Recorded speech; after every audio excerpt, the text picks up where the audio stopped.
Hola, soy Raquel Fournier y estás en De Plástico No Somos. Nuestra invitada es escultora, docente, ecologista, crossfista, aunque es súper novata, como ella dice, mamá de Alessandra y Brenda. Luego de trabajar durante 14 años en el área de la construcción, descubre en la escultura un lenguaje que le permite drenar esa necesidad interna de expresar su capacidad creadora. Ella es Licia Salvatore.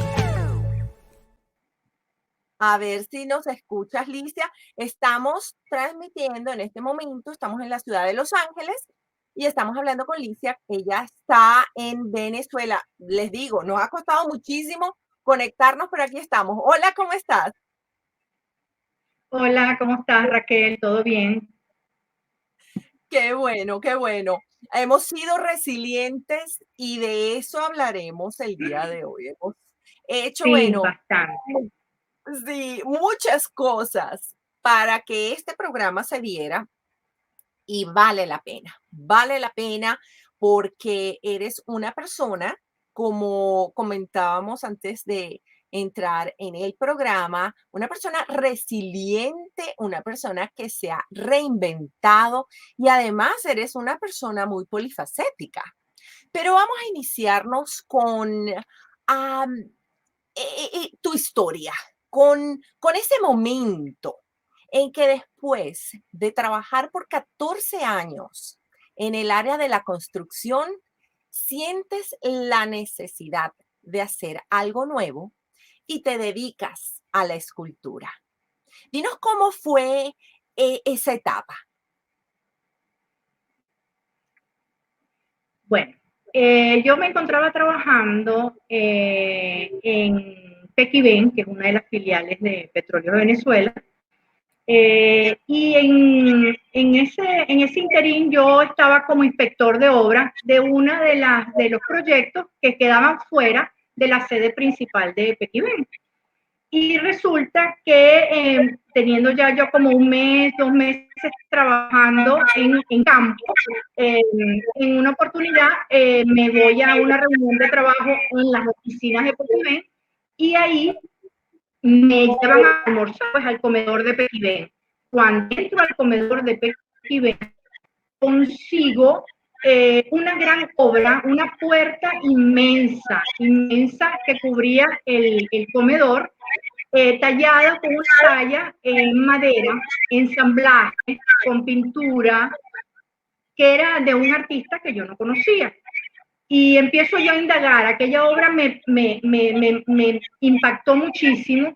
Y bueno, empiezo a preguntar y me dicen que bueno, que el artista se llamaba Gregorio Torres, que era barcelonés, que era en ese momento director de la Escuela de Artes Plásticas Armando Reverón.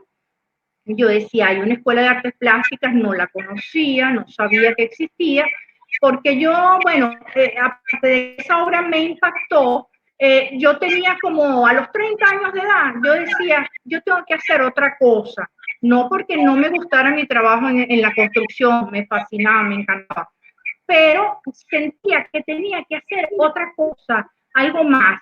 Yo de joven escribía poesía, pensé que iba a tener que retomar el escribir las poesías o de repente escribir una novela, nunca pensando en ser ni reconocida ni famosa, sino simplemente dedicarme a hacer como una alternativa, como un esparcimiento paralelo a mi trabajo. ¿Ok? Pero nada, pero cuando yo veo esa obra ahí en Pequibén, wow, aquello me llegó increíble, o sea, fue se me metió por todos mis sentidos y yo dije, wow, esto es lo que yo quiero hacer, es ahí donde yo quiero incursionar, ¿no? Empieza entonces una búsqueda de dónde quedaba la Escuela de Artes Plásticas en Barcelona. Nadie lo sabía, no era muy conocida la escuela. Después de quién era Gregorio Torres y tal. Conseguí el número de teléfono de la escuela, llamé por teléfono y me dijeron, no, pero aquí solamente damos clases de lunes a viernes. Ok, de lunes a viernes yo trabajaba en José, o sea que estamos hablando que es una distancia importante incluso de la ciudad, queda en las afueras de la ciudad. Y yo decía, y no dan clase los sábados, nada. No, no, no damos clase los sábados. Bueno, yo me quedé con aquello y aquello y aquello, frustrada. conseguí en una oportunidad unas clases de dibujo que daban en lechería.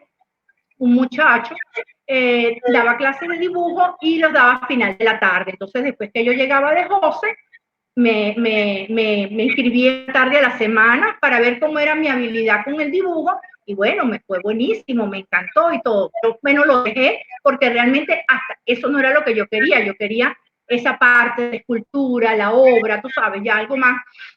Bueno, termina mi contrato en Pequibén, yo tenía las niñas más pequeñas, el contrato de Pequibén como era también muy distante de casa, me tenían muy cada niñas, el colegio, el trabajo y todo.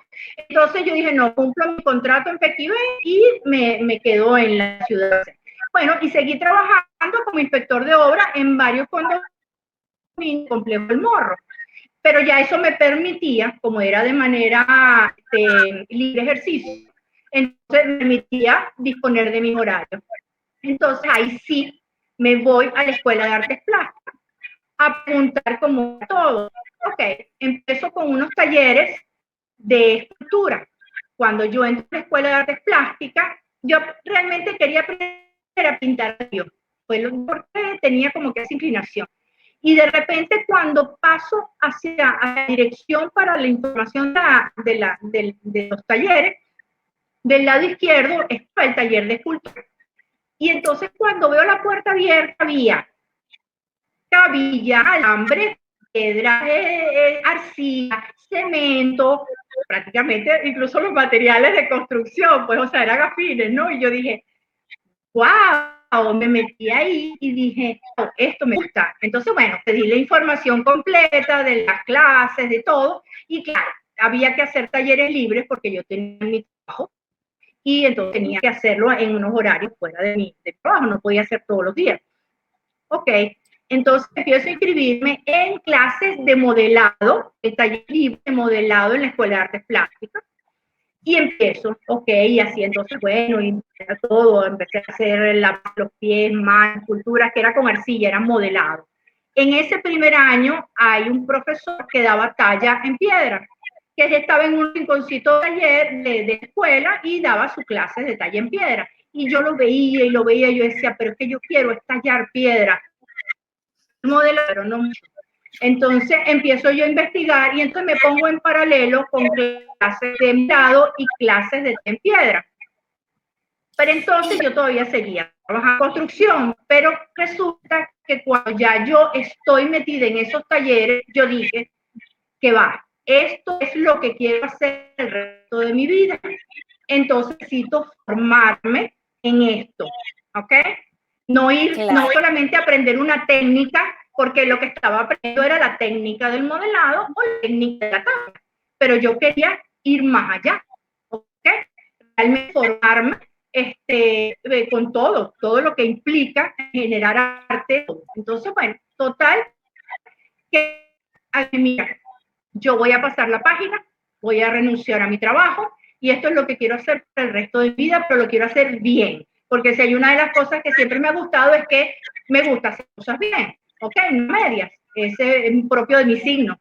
Entonces, claro, entonces yo agarré y dije, nada, yo soy Aries. Ah, qué bien. Entonces, ¿algún miembro de tu familia era artista? ¿Algún miembro de tu familia era pintor, escultor? No, pero mi papá sí tenía un oído musical extraordinario de nacimiento, como quien dice, porque papá, él nunca fue a ninguna escuela de música, pero mi papá sabía tocar acordeón, el piano. De hecho en mi casa había un piano, papá todos los domingos hacía sus conciertos de piano, sabía tocar la mandolina, sabía tocar la guitarra y todo por oído. Papá nunca fue a una escuela. Y bueno, yo pienso que por ahí está la parte artística, ¿no? Y mi mamá era artista como tal, pero mi mamá era modista de alta costura y elaboraba trajes, esos bellísimos, lentejuelas y cosas, hacía trajes de novia espectaculares. Y la parte más manual la heredé de ella. De hecho, yo sé coser, tejer, bordar, todas esas cosas. Pues yo de toda la parte manual desde pequeña. Y de hecho te iba a preguntar, porque me comentaste también que de pequeña te gustaba mucho armar y desarmar cosas. ¿Tú crees que eso influyó para que tú te inclinaras por la escultura? Bueno, fíjate que yo creo que sí, porque de hecho en la casa yo intentaba abrir cosas que tuviesen cosas, era muy curiosa. Entonces yo armaba los radios de la casa, radios de esos radios que aquí le desarmaba para ver qué había adentro. Entonces, bueno, por supuesto me regañaban mucho porque destruía todas las cosas. Y entre esa curiosidad también había, entonces lo que yo encontraba, trataba de unirlo para hacer otras cosas, que eso generara otras cosas. Claro, en esa época no se hablaba, ni poder hablar de artista, ni, ni hablar de ensaje, ni nada de eso en la familia. Entonces, estamos hablando que lo más que se decía es, la niña le gustan las manualidades, a la niña le gustan las manualidades, de ahí no se pasaba, ¿ok? Pero había que ir a la universidad. No, nada, no había nadie cercano siquiera que asesorara para decir, no, esta niña lo que es súper creativa, nada que ver. Claro. Nada, o sea, tiene un potencial creativo que se lo exploten de otra manera. No, simplemente a la niña le gustan las manualidades y de hecho, todo lo que me compraban a mí en mi casa tenía que ver con las cuestiones de manualidades, con tejer. Es más, yo le hacía a mis Barbie, yo le hacía los vestidos de los retratos de mi mamá que ella dejaba, de los vestidos que hacía brillantes y lentejuelas y todo, yo les fabricaba los vestidos a mi Barbie perfecto, con sus pinzas, todo, porque mamá me enseñaba todo. Qué bello. Y otra cosa, pues tú también fuiste muy buen estudiante porque casi te gradúas de ingeniero civil. Entonces tú como que Exactamente. sí, dijiste, bueno, si la parte artística por este lado no se me da, bueno, entonces te inclinaste por ingeniería civil, que finalmente no culminas, pero llegaste a trabajar en el área por muchísimos años. Eso es correcto. Sí, sí, sí. Y también sé, bueno, entre todas las cosas que haces, dijimos que eras polifacética, que hacías muchas cosas, te dedicas a la escultura. Bueno, también nos dijiste que eres crossfista, que estás haciendo CrossFit, que estás empezando. Háblanos de esa iniciativa de eh, hacer CrossFit. Bueno, fíjate que estando en el taller de arte, dándole clase a los niños, en una oportunidad se baja una mamá y la veo a ella con sus licras y sus cosas y la veo súper con ese cuerpo formado bellísimo y le pregunto, ¿y dónde estás haciendo tu gimnasia? ¿Cuál es tu gimnasio? Dice, no, yo hago CrossFit. Cuando me menciona eso al CrossFit, yo, para no preguntar, dije, ok, en la noche busqué lo de CrossFit y ella me dice, pero cuando tú quieras, vas para allá y te consigo una clase para que la hagas y veas si te gusta o no te gusta, porque eso no es para todo el mundo, no es fácil. Y yo, ok, en la noche investigué de qué se trataba el CrossFit y yo dije, bueno, quien quita voy a hacerlo. Pauté una clase previa de prueba la semana. Y bueno, ¿qué te puedo decir, Raquel? Me prendó, me fascinó. Yo tenía años, yo hice mucho deporte de joven, tenis, básquet, voleibol, bowling, natación, yo hice de todo. Softball jugué también, pero tenis, de todo, pero nunca había podido estar en un gimnasio. Los gimnasios me aburren, me fastidian. Cuando entré en el box para hacer CrossFit, esa dinámica que ocurre ahí, ese que todos los días es algo diferente, eso de que es un reto a ti mismo, eso se parece a mí, eso parece a mí. Entonces, definitivamente me enamoré de esa disciplina y estuve haciendo CrossFit 7 meses previo a la pandemia, ¿ok? Y después, bueno, por razones obvias, en la pandemia todo eso se terminó, no se pudo seguir y acabo de retomar hace 2 meses nuevamente. Claro, que retomar después de haber abandonado es como empezar de cero, ¿no? Porque razones Sí, obvias, ¿no? pero eres, Pero no, enamorada de la disciplina por la dinámica que tiene la disciplina del CrossFit, pero reconozco que no es a todo el mundo. Es muy fuerte, es fuerte. claro, claro, de hecho una disciplina muy activa y tú eres eso, una persona muy dinámica y muy activa. Y me imagino que como escultora, vamos a volver al tema de la escultura, también eso es algo que te ayuda porque tienes que mantenerte ágil, tienes que mantenerte flexible para poder hacer el trabajo tan hermoso que estás haciendo. Voy a hacer una pequeña pausa para hablar algo con nuestra audiencia y regresamos en breve. Bueno, a todas las personas que nos ven el día de hoy, les damos las gracias como siempre por sus mensajes, por contactarnos, por estar formando parte de esta familia digital que somos en De Plástico No Somos. En estos momentos les quiero comentar que tenemos a las personas que nos están viendo a través del canal, en sus pantallas hay un banner, ese banner va a tener nuestro correo electrónico. Ese correo electrónico servirá para hacer nominaciones. Si conocen a alguien que esté haciendo la diferencia, que esté haciendo algo único y que tenga una historia de resiliencia y de reinvención que compartir con nosotros. Por otra parte, también pueden comunicarse si quieren convertirse en aliados comerciales de Plástico No Somos.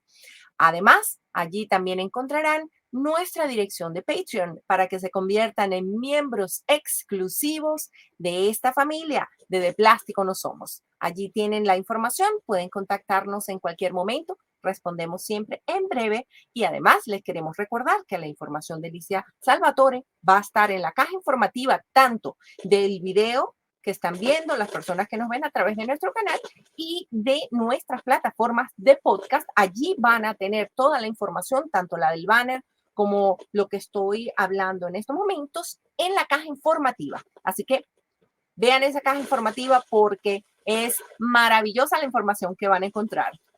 Y bueno, Licia, regresando ahora a la parte de la escultura, ¿cómo? Yo sé que uno se inicia, como tú comentas, aprendiste las técnicas, pero siempre hay una pieza que deja huella, una pieza que aunque sea de las primeras piezas, es diferente y única por alguna razón. ¿Ha pasado eso contigo y alguna de las piezas que has creado? Licia, bueno, nos estabas contando, Licia, sobre esa, esa parte del CrossFit. Terminamos de hablar del CrossFit y nos estabas comentando de esa escultura que para ti haya marcado un momento especial.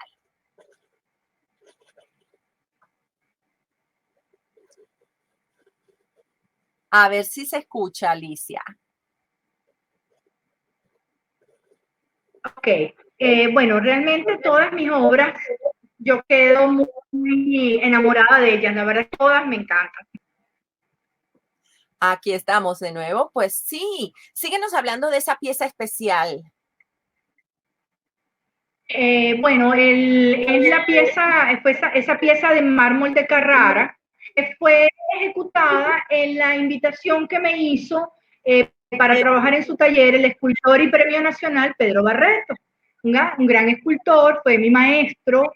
Y bueno, esa es la primera pieza que hice, que me entregó para enseñarme a trabajar con mármol, me entregó un pedazo de pieza de Carrara, y eso tiene un significado muy especial. Me la han querido comprar, pero realmente, mira, eso no tiene precio, pues, porque fue mi primera obra, mi primer logro en mármol de Carrara, y bueno, y de mi maestro, pues, entonces, ¿qué te puedo decir? Esa es la que tiene ese puente especial de mis obras.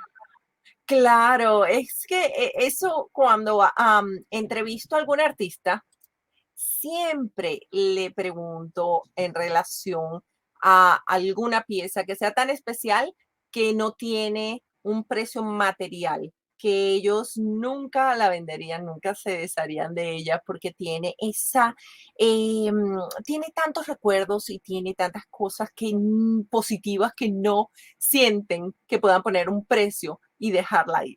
Es algo que pasa con muchos de los artistas. También sé, bueno, que has participado en numerosas exposiciones, has tenido oportunidad de representar a Venezuela.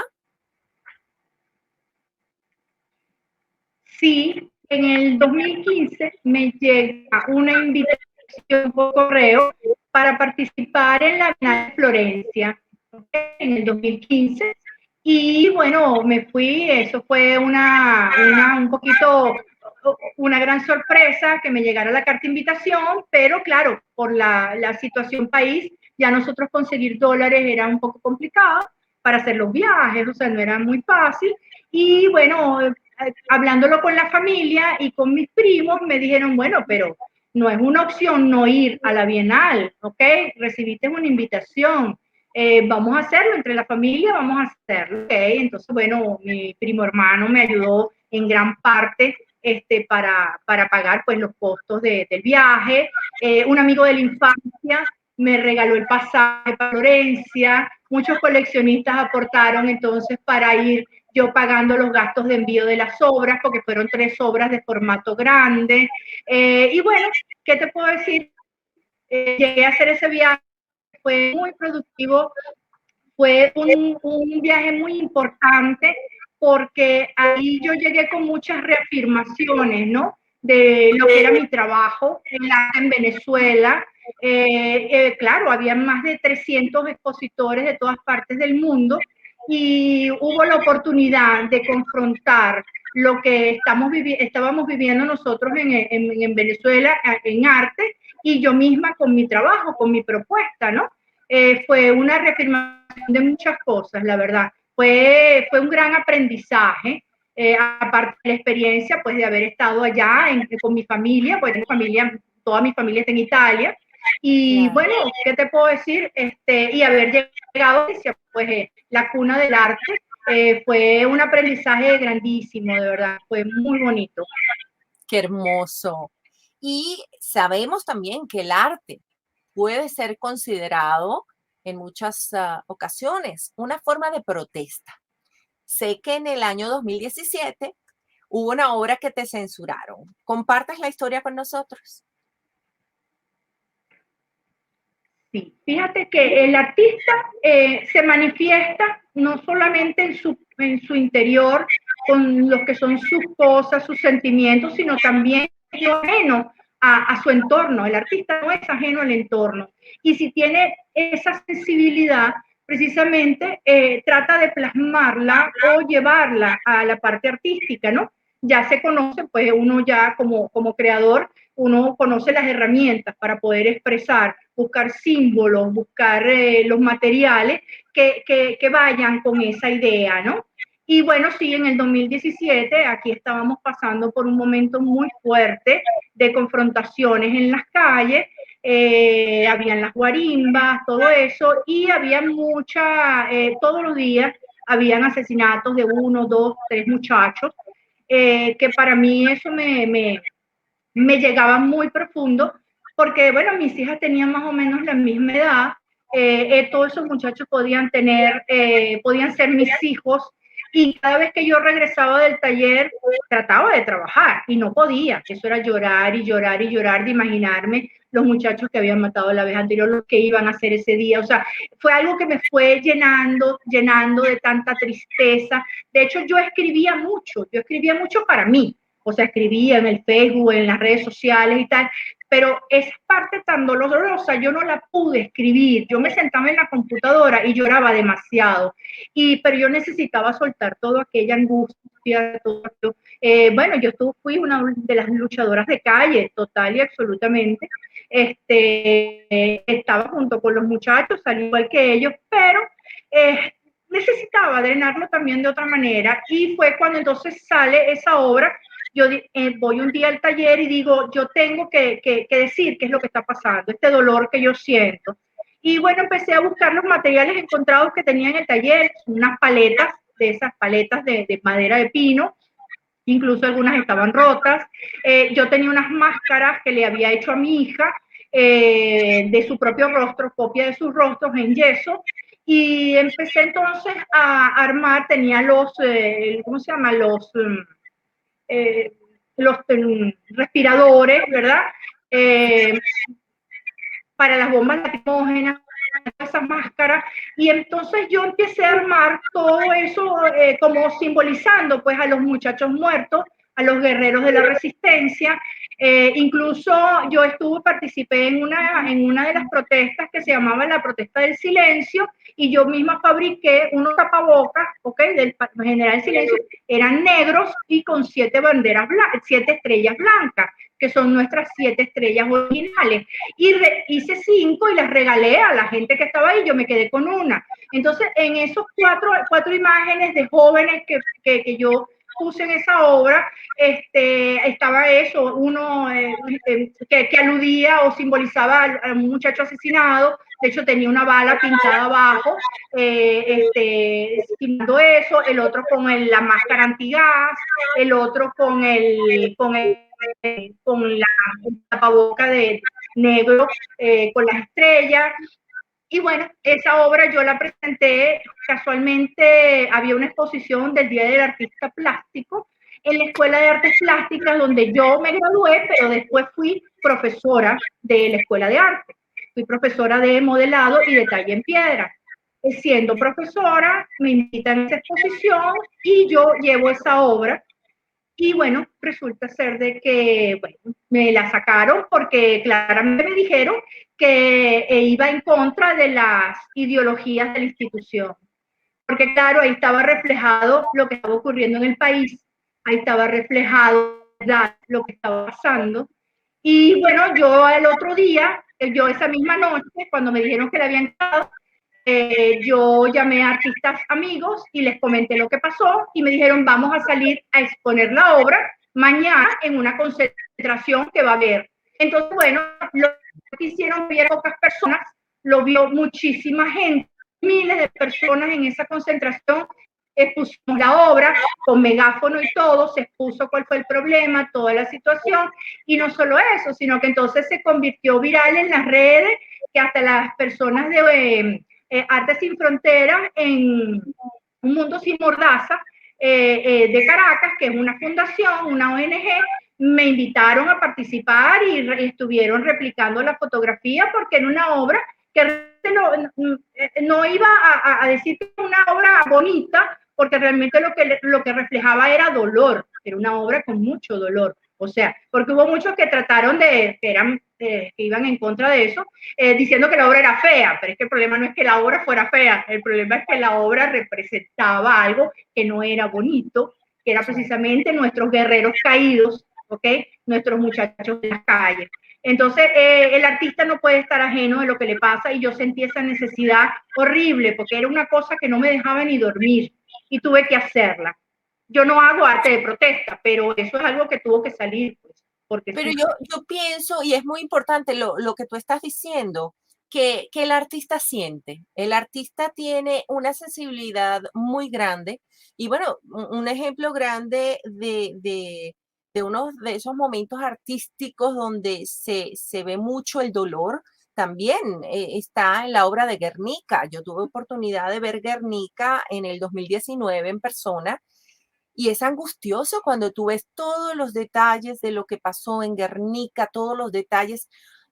Es doloroso y es una protesta a esa injusticia, a eso pues que pasa, que está pasando. Y de verdad que es muy difícil ser ajeno a esas realidades cuando se tiene esa sensibilidad que ustedes que son escultores y hay muchos pintores pueden tener. De verdad, es increíble. Pero ahora vamos también a hablar un poquito. Veo que tienes tres bellas obras detrás, bueno, a tu lado, y me encantaría que nos hables un poco de cada una de ellas, de los materiales en que están realizados y de su significado. Ok, mi propuesta plástica siempre, después de haberme graduado en la Escuela de Artes Plásticas, se basaba en la fusión de dos materiales, que era la madera y la piedra. Yo hice varias investigaciones con resinas, con hierro, con acero, pero realmente en la combinación que me gustó o con los materiales con los que yo me identifico son la piedra y la madera. Piedra, llámese cualquier piedra, mármol, granito, serpentina, cuarzo.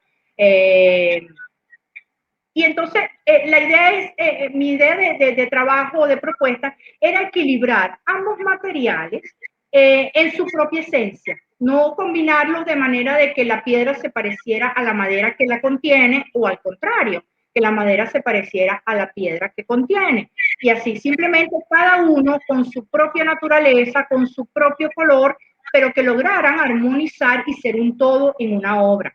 Fue un proceso de investigación. Al principio esas fusiones que yo hacía eran unas fusiones muy tímidas, incluso algunas morpes, ¿ok? No se veían tan bonitas, pero por ahí iban los tiros, como decíamos por aquí.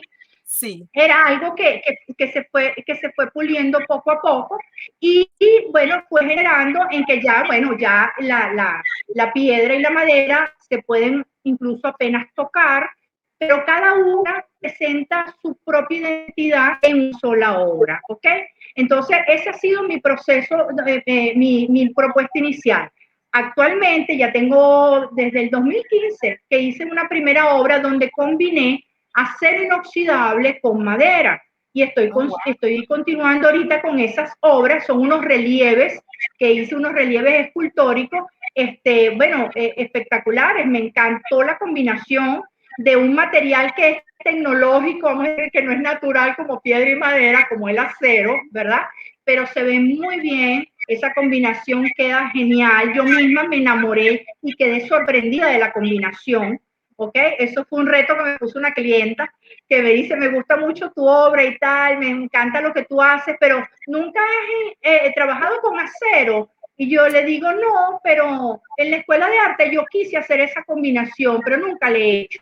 Entonces, cuando ella me dijo eso, yo agarré y dije, bueno, yo le voy a hacer una propuesta. Y le presenté 3 maquetas pequeñas. Era una obra de 3 metros de largo, ¿ok? Era una obra grande. Y le presenté 3 maquetas, 3 modelos. Y le dije, te la voy a hacer en acero. Bueno, yo cuando terminé la voy a entregar, quedé enamorada de la obra. Me encantó. Me encantó la obra y algo que estoy haciendo ahorita, ya tengo dos relieves escultóricos hechos en acero y piedra y son espectaculares. Me encanta la combinación. Qué bello. Logra que cada uno de los materiales hable por sí solo, ¿ok? Que no compita uno con el otro, se fusionan dentro del conjunto, ¿no?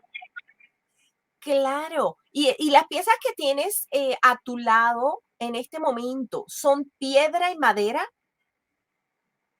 Esta es mármol y madera, madera de pardillo.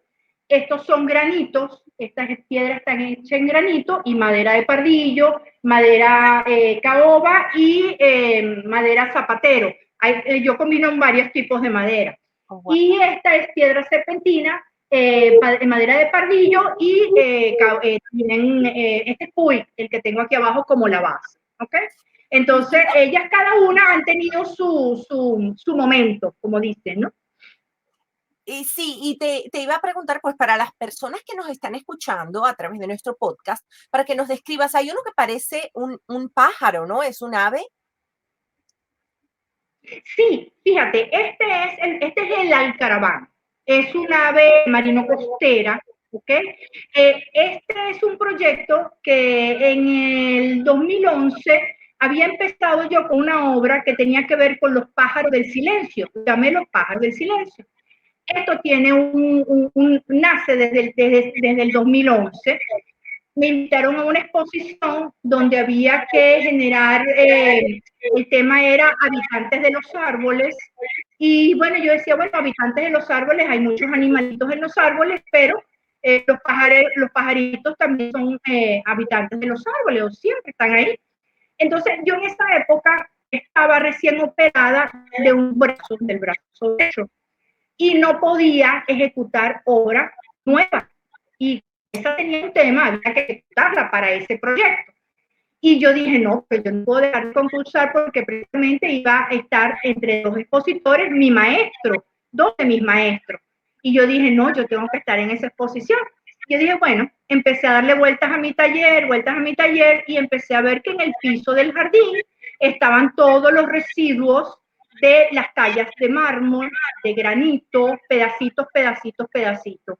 Y yo dije, bueno, pero yo puedo empacar todos esos pedacitos y voy generando unos pájaros, ¿ok? Bueno, agarré y generé un pajarito en granito negro y un pajarito en mármol blanco. Y agarré un nido de verdad que cayó de una de las matas de apamate de mi taller, que siempre caían los nidos.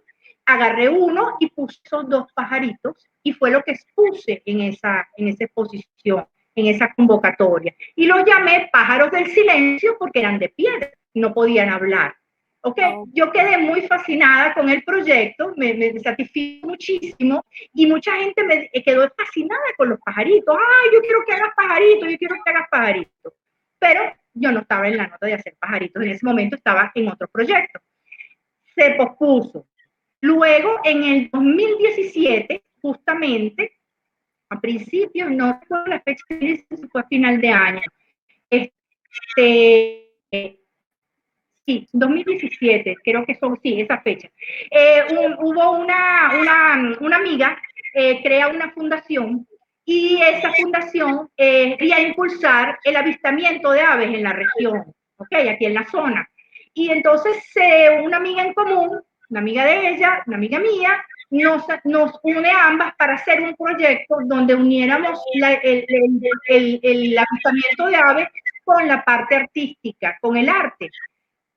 Se sabía que yo tenía ese proyecto, como quien dice, en stand-by, y me propone, mira, ¿te gustaría retomar los pájaros del silencio con las aves marino-costeras y tal, para entonces hacer una exposición y llamar a la gente para que venga a la exposición y también sepa y sepa de la cultura del avistamiento de aves? Yo, perfecto, maravilloso. Entonces, pensando precisamente en la parte ecológica, porque esta es una fundación ecológica, todos los aves que se hicieron para esa exposición son retazos vírgenes de mis obras en el taller durante muchísimos años.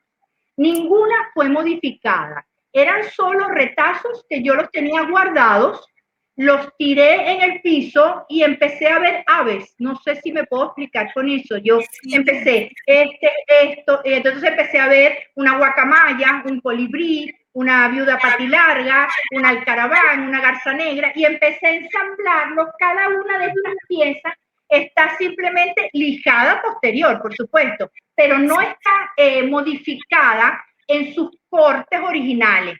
O sea, desechos vírgenes de cuando yo trabajaba mis otras obras, van quedando vacíos, van quedando esos retazos, y con eso fue que yo trabajé. Estos son también retazos dejados de obras más grandes en granito. ¿Ok? Entonces, todo el proyecto era ecológico, porque era la cultura de los desechos vírgenes pueden generarte otra cosa, ¿verdad? Y el avistamiento de aves que se unió a ese proyecto. Entonces, ese fin de semana fue mágico, extraordinario. De hecho, esa exposición tiene dos anécdotas maravillosas. Una, que cuando íbamos a inaugurar, bueno, primero, que fue cantidad de gente, porque todo el mundo estaba a la expectativa que Licia, que siempre hacía obras abstractas, se fuera a lanzar un proyecto figurativo, pues unas aves. Entonces todo el mundo estaba curioso, ¿no? Entonces, entre la curiosidad y muchos coleccionistas que querían saber, bueno, ya yo quiero ver qué va a estar haciendo Licia ahora, ¿no? Y cuando vamos a inaugurar, mira, Raquel, una cosa como que si hubiese sido mandada por Dios, por el universo, no sé. Empezó, ahí en el taller había dos apamates muy grandes, árboles grandísimos, y se posaron en como 5 minutos antes de inaugurar la exposición una cantidad de aves, y eso fue un cántico que no paraba, que no nos podíamos hablar unos con otros porque no nos escuchaban. Eso fueron cantar, una cosa impresionante. todo el mundo decía, bueno, ustedes contrataron el coro de pajaritos para la inauguración, porque era algo extraordinario. Entonces, eso por un lado. Eso es una anécdota que todo el mundo recuerda. Todo el mundo siempre, cuando hablamos de esa exposición, dice el concierto de pajaritos fue extraordinario. O sea, eso no se le borró a nadie de la mente.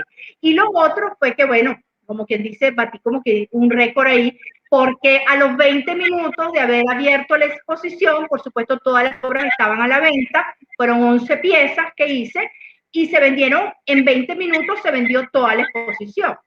¡Wow! Qué bellas experiencias, qué cosa tan hermosa.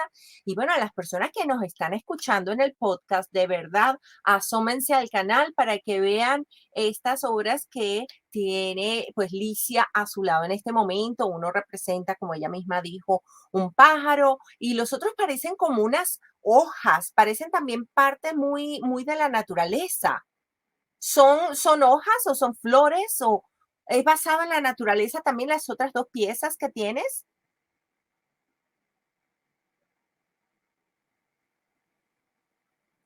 A ver, que te comentaba que las piezas que tiene Licia a su lado en este momento, tiene al pájaro y después tiene como otras que parecen como una hoja, la otra a lo mejor como un broto, ¿son todos basados en la naturaleza? No, no. O sea, este es el proyecto de las aves, ¿ok? Ese Ah, es un proyecto. Este es la serie de los círculos mágicos, ¿ok? Que es la descomposición. Yo trabajo mucho la geometría. No solamente era buscar, incluso en la propuesta plástica, buscar el equilibrio entre dos materias tan distintas como son la madera y la piedra, sino incluso con la forma, donde la geometría algo muy rígido, a veces con líneas muy rígidas. Aquí no tengo ninguna, pero el rectángulo lo he intervenido muchísimo, donde incorporo ¿cómo se llama? Una forma muy orgánica. Entonces, entre lo orgánico y lo rígido hay esa combinación y ese equilibrio. En este caso, la descomposición es de un círculo. El círculo sabemos que, bueno, eso entre la serie, yo lo llamé la serie de los círculos mágicos, porque en el círculo todo se contiene, el círculo es algo que encierra tantas cosas a nivel de emociones, y bueno, por ahí me lancé una serie de eso, de intervención del círculo, hay varias de ellas, no son muchas,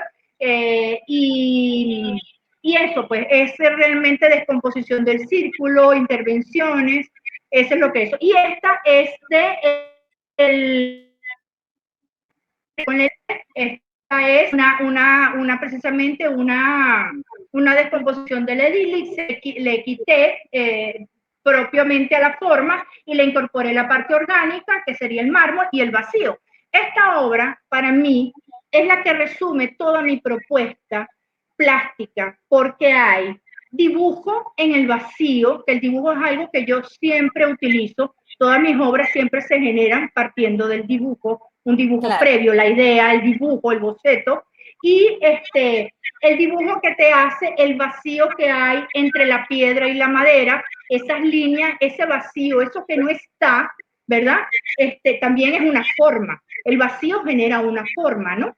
Y aquí Wow. entonces no está nada, pero la obra se ve totalmente equilibrada. Entonces esta por lo menos es de lo que no está y no hace falta. Ahí no hace falta nada. Está el vacío. Entonces ahí está resumida, en esta pequeña obra, yo siento que está resumida mi propuesta plástica. Sí. Y Licia, te digo que de verdad se ve con la pasión que hablas y cómo amas la escultura y cómo amas crear. De hecho, también tu conocimiento lo compartes en el taller, que eres directora del taller de arte Alicia Salvatore y tienes actividades relacionadas todas con las artes plásticas para adultos y para niños. ¿Cómo ha sido la docencia para ti? ¿Es algo que ha nacido, que siempre ha estado contigo o que, bueno, llega un momento que dices, bueno, ahora ya quiero compartir mi conocimiento? Bueno, el dar clases llegó de pura casualidad. Nunca me lo propuse, nunca pensé que podía darlo, aunque mis hijas siempre me decían, mamá, tú sí explicas chévere. Yo siempre las ayudaba a estudiar y ellas, mamá, tú sí explicas chévere, pero hasta ahí. Cuando estaba en el taller, mi taller, estuve en ese espacio durante 11 años, que por cierto lo entregué ahorita en pandemia, una de las cosas que tuve que superar emocionalmente, un espacio que había ocurrido cosas maravillosas durante 11 años, y tuve que dejarlo por situación país y toda una cantidad de cosas, ¿no? Pero bueno, la gente me tocaba la puerta del taller, porque claro, escuchaba las herramientas, escuchaba que salía polvo, y todo, entonces tocaba en la puerta y preguntaban, ¿qué es esto aquí? ¿Qué es esto? Entonces yo abría la puerta, por supuesto, con mascarilla, la cuestión de los oídos, gorra, el delantal, bueno, y toda sucia de polvo. Y entonces yo le decía, ay, que yo soy escultora y este es mi taller de escultura. Ay, no puede ser. Ay, ¿será que puedo pasar? Lo deja pasar, veía. Ay, ¿y usted no da clase? No, yo no doy clase. Ok, no, no puede ser y tal, concha, ¿dónde uno puede dar clase? ¿Dónde uno puede recibir clase? Y yo le decía, bueno, en la Escuela de Artes Plásticas, no, eso queda muy lejos y tal, ok. Y así fue pasando el tiempo. Y después entonces yo dije, bueno, por me llaman de la Escuela de Artes Plásticas, justamente donde me gradué, y me proponen dar clases. Y yo dije, bueno, pero yo no soy docente, escultora, y bueno, lo que puedo hacer es transmitir lo que yo sé y empecé, bueno, a dar clases ahí. Bueno, no fue fácil porque, bueno, esa comunicación alumno-profesor o saber una cosa que tú dominas, que se, pero no me fue complicado, al poco tiempo supe cómo hacer esa interacción y a raíz de ahí dije, bueno, voy a abrir una escuela y la gente me empezaba, yo quiero que mi hijito chiquito pinte, yo quiero que dibuje, yo quiero que me tocaban la puerta y bueno, ¿qué te puedo decir? Ahí cerca de mi taller habían varias academias y varios colegios, entonces las mamás escuchaban y querían que los niñitos estuvieran en clase. Total que me decido a abrir el taller 2 tardes, 2 medias tardes, o sea, 2 tardes a la semana para dar clase a niños. Empecé primero con los niños. De 4 a 7 años era un grupo y después de 8 a 12 años otro grupo. Bueno, eso resultó, bueno, un boom increíble porque hay mucha necesidad, hay muchos niños que les encanta las artes, que dibujan, que pintan, y después entonces se abrió los días sábados con un joven que fue mi alumno en la Reverón y que se dedicó fue a la pintura y especialmente la pintura al óleo, extraordinario colorista, y él se puso a dar clase los días sábados para adultos de dibujo y pintura al óleo los días sábados. Y ahí tuvimos alumnos hasta de 83 años, un biólogo que de hecho me sigue mandando sus acuarelas, aprendió a pintar en acuarela ya, era un de la Universidad Central de Venezuela y estuvo en taller durante un buen tiempo y bueno, agradecido de hacer eso después de su jubilación y bueno, descubrió que él tenía esa fortaleza del dibujo y la pintura y siempre me está mandando imágenes y todo, es extraordinario. Por eso yo digo, el arte es para todos, el arte Sí, no tiene tiempo, no tiene para nada. Yo pienso que en realidad todos debemos darnos el permiso, incluso de cambiar de profesión, ¿ok? Como yo lo exacto. hice, pasar Ujú. la página, ¿ok? Pero siempre te vas a pasar la página y ponerle todo el empeño a lo que vas a hacer, ¿no? ¿Ok? Claro que sí. Porque nadie dice que tú desde que escogiste algo tienes que morir con eso. Yo pienso que a medida que viendo, va conociendo, experimentando, así como lo hacen los niños, que van experimentando diferentes cosas, a saber si les gusta el fútbol, el ballet, el béisbol, la música, igualito le ocurre a un adulto. Uno llega a un punto en que no sabe exactamente qué lo apasiona y uno debe vivir la vida con una pasión.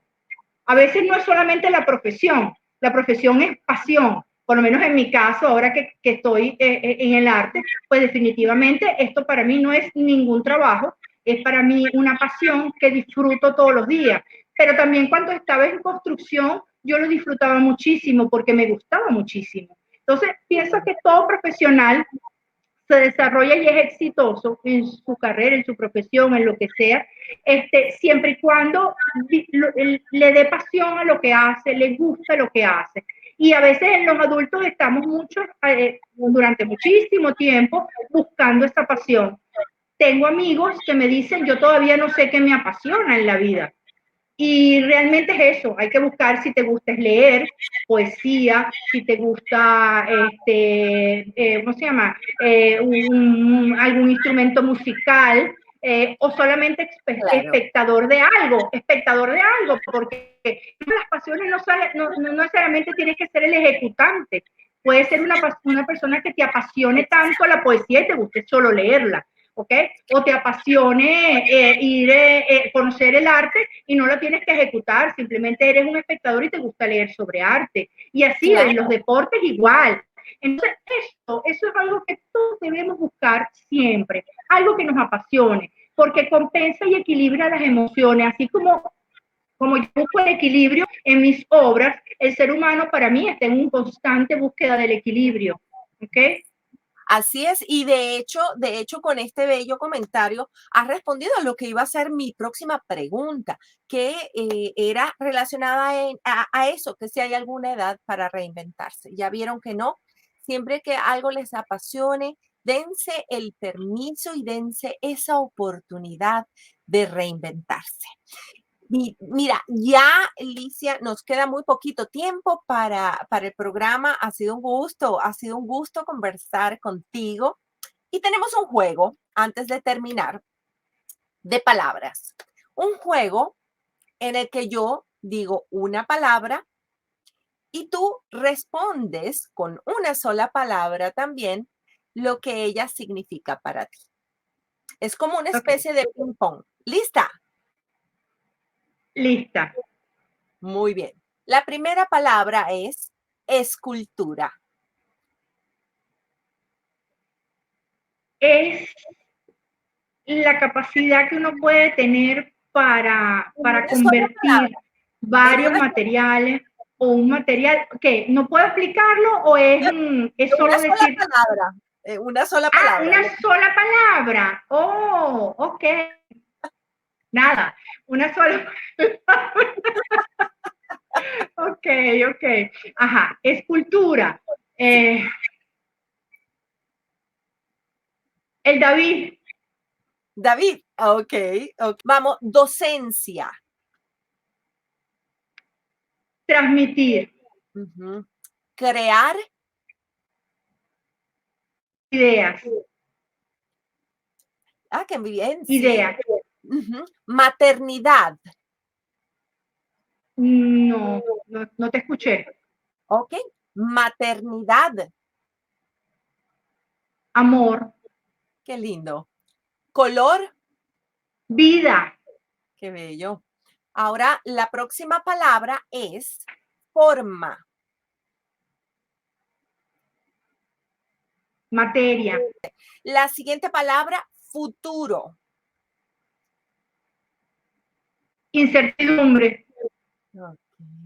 De verdad, Alicia, muchísimas gracias. De verdad, hemos sorteado, y le quiero decir a nuestra audiencia el día de hoy, hemos sorteado desde problemas de inundaciones en Venezuela, sorteado conexión, problemas de conexión, muchísimas cosas para poder traerles esta hermosa entrevista a todos ustedes. De verdad, Alicia, para mí ha sido un placer. Gracias, muchas gracias por haber estado aquí el día de hoy con nosotros y quiero que si tienes un mensaje para nuestra audiencia para cerrar el programa o quedó algo por decirse, bueno, que lo hagas en este momento.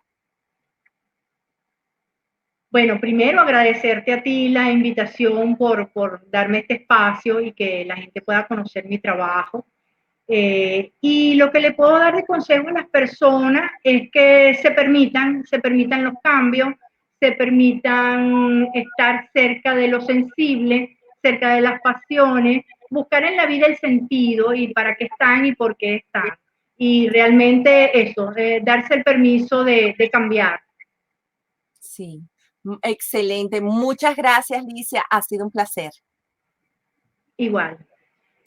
Y a ustedes, bueno, de nuevo, muchísimas gracias por acompañarnos el día de hoy y por formar parte de esta familia digital. Como les comentamos, hay un banner y en la caja informativa van a encontrar la información en el banner a los que nos ven en video y en la caja informativa en ambos video y podcast, donde podrán no solamente contactarnos a nosotros, sino a nuestra invitada de hoy, Licia Salvatore. De verdad, como siempre, ha sido un gran placer. Muchas gracias de nuevo y como siempre digo, de plástico no somos.